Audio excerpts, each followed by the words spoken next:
ஸ்ரீ குருப்பியோ நமக. பெரியவாச்சரணம். ஹரஹர சங்கர, ஜெய ஜெய சங்கர. பிள்ளையாரோட ஷோடச நாமாக்கள் தான் பார்த்துன்னு வந்துருக்கோம்.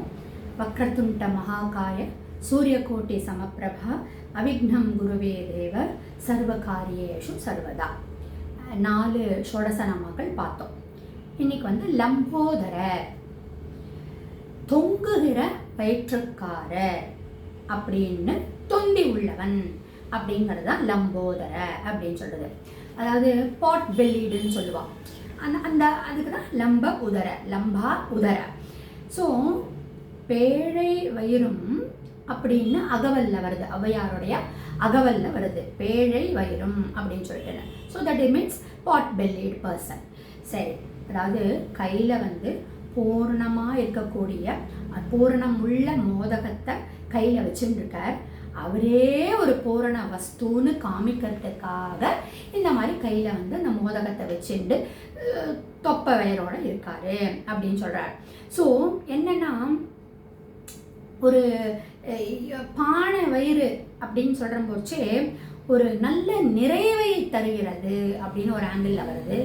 அண்ட் இன்னொன்று என்னென்னா, அண்ட சராசரங்களும் அவருடைய தொப்பையில் அடங்கிறது அப்படின்னு, அதுதான் அதில் கான்செப்ட். எப்படி கிருஷ்ணர் வாயை திறந்து அண்ட சராச்சரங்கள் எல்லாம் யசோதா அம்மாவுக்கு காமிச்சானோ அது மாதிரி தன்னுடைய தொப்பைக்குள்ள அண்ட சராச்சரங்களையும் வச்சுருக்கிறதுனால தான் லம்போதரர் அப்படின்னு சொல்லிட்டு. எப்போவுமே தொப்பையும் தொந்தியமாக இருக்கக்கூடிய ஒரு பர்சனை பார்த்தாலே நம்மளுக்கு ஒரு மாதிரி ஃபன்னியாக இருக்கும், ஒரு சிரிப்பு வரும். அது ஒரு குழந்தை அந்த மாதிரி இருந்தது அப்படின்னா ரொம்ப நல்லா இருக்கும் பார்க்குறதுக்கு. சுமூக்கமாக இருக்கக்கூடியவர், அழகான மூஞ்சி உடையவர், இந்த மாதிரி தொந்தியும் தொப்பையுமா இருக்கிற போச்சு. அதில் என்ன கான்செப்ட் பெரியவா சொல்கிறா அப்படின்னா, அந்த அண்டச்சராச்சரங்களை உள்ள வச்சுட்டு நான் தான் இந்த ஜெகத்தை எங்கிட்ட வந்துட்டேன்னா விக்னம் இல்லாமல் இருக்கலாம் அப்படிங்கிறதுனால தான் லம்போதரர் அப்படின்னு பேர் வருது. அப்புறம் அடுத்த பேர் விகட, ஷோடச நாமால வரக்கூடியது விகட. பரிகாசம், கேலி, சிரிக்க வைப்பது, இதுக்கெல்லாம் விகடம்னு சொல்லுவாள், விகட கவின்னு சொல்லுவாள். ஒரு புத்தி சாத்துரியத்தோட தெனாலிராமன் இஸ் விகட கவி. கேலியாக இருக்கும் அவருடைய பேச்சு, ஆனால் அதில் புத்தி சாத்துரியம் நல்லா தெரியும் அப்படின்னு சொல்கிறது தான் இந்த விகட கவின்னு சொல்கிறது. அந்த மாதிரி இந்த சரி, பிள்ளையார் என்ன விகடம் பண்ணினார், பிள்ளையார் என்ன கேலி பண்ணினார், புத்தி சாத்துரியத்தோட பண்ணார் அப்படின்னா, பார்வதி பரமேஸ்வரர் எப்பெல்லாம் அவளுக்குள்ள ஒரு ஊடல் ஒரு கோபம் வருதோ அப்பெல்லாம் இவர் போய் ஏதாவது ஒரு வேடிக்கை குறும்பு பண்ணி அவளை சிரிக்க வச்சு அந்த ஊடலை போக்க வச்சுருவார்.